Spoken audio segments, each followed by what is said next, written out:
इतना बड़ा कैंपस है, ये आपको घर के आसपास के एरिया में आपको प्रोवाइड हो रहा है।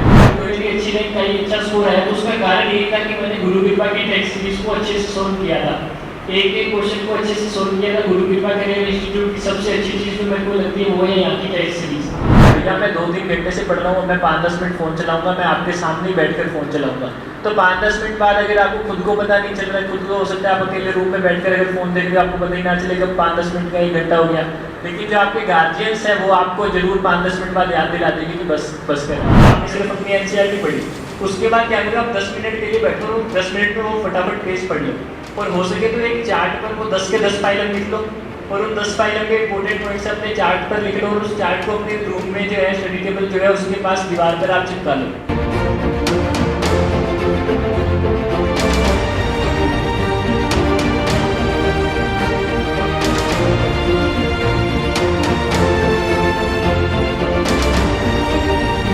यार फर्स्ट वाली सी ताली आने दो।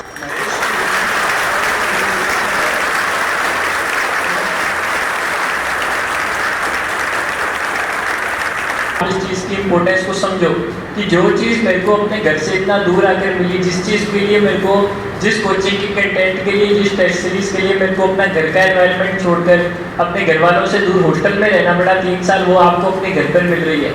आपको अगर पढ़ाई में कोई भी आपको समस्या आती है, देखो अगर आपके टेस्ट में अप्स एंड डाउन्स आते हैं तो आपको सिंपल सी बात है डिप्रेशन आएगा, टेंशन आएगा, लेकिन उसके लिए आपको टेंशन लेने की जरूरत नहीं है क्योंकि आप अपने घर पर रहते हो। कोई भी चीज़ आप अपने गार्जियन से शेयर कर सकते हो, कोई भी चीज़ आप अपने मम्मी पापा से एवरी टाइम शेयर कर सकते हो क्योंकि आप अपने घर पर रह रहे हो।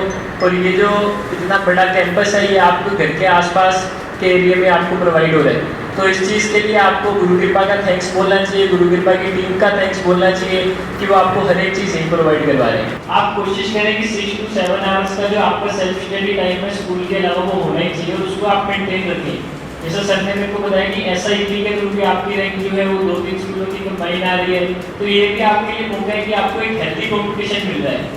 तो ये आपके लिए कितनी अच्छी बात है कि आपको हर एक स्टूडेंट को पर्सनल अटेंशन मिल रहा है। तो इसलिए आपको अपने आप को कम नहीं समझना उन सीनियर वालों से, आप उनसे बेटर कंडीशन में हैं कि आप कम बच्चे हैं, आपकी क्लासरूम छोटी है तो आपको ज़्यादा अटेंशन मिल रहा है, कंटेंट आपको वही मिल रहा है, चीज़ें आपको वही मिल रही है। बस अब आपको करना क्या है, आपको बस इन चीज़ों को फॉलो करते रहना है। जैसे आपके टाइम टू टाइम जो कोचिंग के टेस्ट हो रहे हैं उसमें पहले आपको 100% परफॉर्मेंस देना है। अब उसके बाद क्या होता है, टेस्ट में कई बच्चों के नंबर कम आते हैं, कई बच्चों के नंबर ज़्यादा आते हैं, तो उससे आपको एक चीज़ सीखनी है। जैसे आपके नंबर ज़्यादा आ रहे हैं, मानो आपको 1-2 घंटे लगातार मिल गए, तो उसके बाद आपको ओवर कॉन्फिडेंट नहीं होना है कि मेरी रैंकिंग कम है। आपके पास अभी बहुत सारा टाइम, अगर आप अभी 7th 8th 9th क्लास में, तो अभी आपके सामने बहुत लंबी जर्नी है, और आप अभी से अगर ओवर कॉन्फिडेंट होकर रहते हैं तो ये जो टास्क है ये आपके लिए और ज़्यादा डिफिकल्ट होने वाला है, ईजी नहीं होने वाला। तो सबसे पहली चीज़ तो अगर आपका अच्छा स्कोर चल रहा है तो आपको ओवर कॉन्फिडेंट नहीं होना है, अपने डाउन टू अर्थ रहना है, क्योंकि आगे कुछ भी हो सकता है, आपने आने वाला टाइम नहीं देखा है।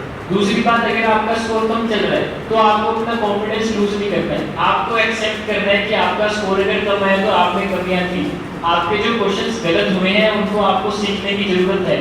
जो आपके यहाँ पे टेस्ट लग रहे हैं वो इसीलिए लग रहे हैं क्योंकि वो आपको अपनी कमियां बता रहे हैं, अपनी गलतियां बता रहे हैं, तो उन टेस्ट से भी आपको सीखते चलना है। और अगर आपको कोई पेपर होता है तो उस पेपर के बाद आपका सबसे पहला काम है कि आप उस पेपर को अच्छे से एनालाइज करो, एक क्वेश्चन जो आपका गलत हुआ है वो आप अगले दिन यहाँ पर आके टीचर से उसको डिस्कस करो, क्योंकि वो पेपर जो है, जो यहाँ पे आपको वहाँ से पेपर आपके पास बनकर आ रहे हैं, सीकर से आपके पास पेपर के यहाँ पे बनके आपको प्रोवाइड हो रहे हैं, तो उन पेपर्स में आप ये मान लो मैंने जितने भी डीटेल्स ली, फील्ड में मेरी अच्छी रैंक आई, अच्छा स्कोर आया, तो उसका कारण ये था कि मैंने गुरु कृपा की टेस्ट सीरीज को अच्छे से सॉल्व किया था, एक एक क्वेश्चन को अच्छे से सॉल्व किया था। गुरु कृपा करियर इंस्टीट्यूट की सबसे अच्छी चीज़ जो मेरे को लगती है वो है यहाँ की टेस्ट सीरीज।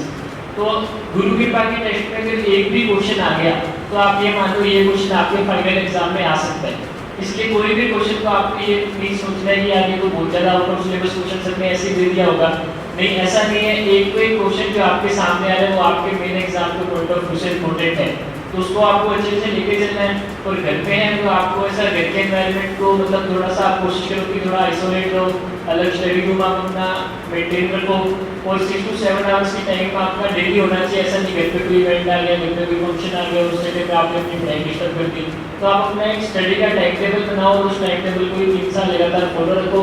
टेस्ट में आपके अप्स एंड डाउन्स आ रहे हैं तो उसको आप ओवर कॉन्फिडेंट में नहीं होना है, कॉन्फिडेंस लूज भी नहीं करना है, अपनी कंसिस्टेंसी अपनी रेगुलरिटी को बनाए रखो। आप तो 3 साल मतलब हॉस्टल में रहे थे, लेकिन हम लोग घर पे रहते हैं, तो सोशल मीडिया ऑफ कोर्स घर पे तो बंद हम रख नहीं सकते, तो सोशल मीडिया कैसे हम करें? ये कंट्रोल तो आपके अंदर खुद के अंदर ही होना चाहिए कि मैं फ़ोन का इतना ही यूज़ करूँ जितना मेरे लिए ज़रूरी है। अगर आप मान लो 2-3 घंटे आप लगातार पढ़ रहे हो, उसके बाद ऐसे रिफ्रेशमेंट आप 5-10 मिनट सोशल मीडिया का यूज़ करो। आप एक काम करो, इसके लिए मैं आपको एक तरीका बता रहा हूँ। आप अपना एक स्टडी रूम रखो जिसके अंदर आपको कोई चीज़ लेके ही नहीं जानी है। ना फ़ोन होना चाहिए, ना कंप्यूटर होना चाहिए, ना लैपटॉप होना चाहिए। आप 2-3 घंटे अंदर पढ़ो और उसके बाद आपको जब लग रहा है कि अब मेरे को 5-10 मिनट रिफ्रेशमेंट की ज़रूरत है, तो आप उस रूम से बाहर आओ। आपकी जो मम्मी है, आपके जो गार्जियंस है, आपकी जो बड़े बहन या भाई है, उनके पास आप बैठो और उनको बोलो कि भैया मैं 2-3 घंटे से पढ़ रहा हूँ, मैं 5-10 मिनट फ़ोन चलाऊँगा, मैं आपके सामने ही बैठ कर फ़ोन चलाऊँगा। तो 5-10 मिनट बाद अगर आपको खुद को पता नहीं चल रहा है, खुद को हो सकता है आप अकेले रूम में बैठ कर अगर फ़ोन देख रहे हो, आपको पता ही ना चलेगा 5-10 मिनट का 1 घंटा हो गया। लेकिन जो आपके गार्जियंस है वो आपको जरूर 5-10 मिनट बाद याद दिला देंगे कि बस कर, क्योंकि वो आपका भला ही चाहते हैं। तो अगर आप ऐसी कोई चीज़ का यूज़ कर भी रहे हैं, तो वो आप अपने पेरेंट्स या अपने गार्जियंस को, तो उनको पता होना चाहिए कि आप इस चीज़ का यूज़ कर रहे हैं। ऐसा नहीं है कि आपका रूम, घर वालों ने आपको रूम भी प्रोवाइड करवा दिया और आप उसके अंदर बैठ कर फ़ोन चला रहे हैं। तो मेरा सजेशन यही है कि आप जो अपना स्टडी रूम है उसके अंदर ऐसी चीज़ें ना लेकर जाएँ, और अगर इनका यूज़ कर भी रहे हैं तो अपने गार्जियंस को है थोड़ा सा इस बारे में इन्फॉर्म रखें। टेस्ट चलता है, उसमें एनिमल किंगडम इतना बड़ा चैप्टर एक दिन में रिवाइज नहीं कर पाते, उसको रिवाइज करने के लिए क्या करें? देखो, आपके ऐसे कई सारे चैप्टर्स हैं, जैसे एनिमल किंगडम आपने बताया, उसके अगला चैप्टर मॉर्फोलॉजी भी है। मॉर्फोलॉजी में भी क्या बहुत सारे एग्जाम्पल हैं। एनिमल किंगडम में भी हमें दिक्कत होती क्या है, हम बहुत सारी चीज़ें मिक्स कर देते हैं, कौन से फाइलम की चीज़ कौन से फाइलम में हमें याद नहीं रहती। तो ऐसी जिनमें बहुत सारी रेक्टिफिकेशन की चीज़ें जिनमें आप उलझ रहे हो, उनका देखो मैं आपको तरीका बताता हूँ। मानो आपने आज एनिमल किंगडम पढ़ा, 2 घंटे में आपने शुरू से लेकर लास्ट तक पूरा पढ़ दिया। मानो आपने सिर्फ अपनी एनसीईआरटी पढ़ी, उसके बाद क्या करो, आप 10 मिनट के लिए बैठो, 10 मिनट में वो फटाफट पेज पढ़ लो, और हो सके तो एक चार्ट पर वो 10 के 10 फाइलम लिख लो, और उन 10 फाइलम के इंपॉर्टेंट पॉइंट्स अपने चार्ट पर लिख लो, और उस चार्ट को अपने रूम में जो है स्टडी टेबल जो है उसके पास दीवार पर आप चिपका लो। क्योंकि देखो ये चीज़ें आपको बहुत ज़्यादा, मानो आप सुबह उठ रहे हो, आप उठते एक बार आपने उसको देख लिया, आप स्कूल से घर गए एक बार जाते ही आपने उसको देख लिया, आप सोकर उठे आपने उठते ही उसको देख लिया। तो जितनी बार आपकी वो आंखों से गुजरेगा ना, एक बार अगर वो चीज़ें आपको याद होगी तो वो बहुत ज़्यादा आपके लिए बेनिफिशियल होगी। मैं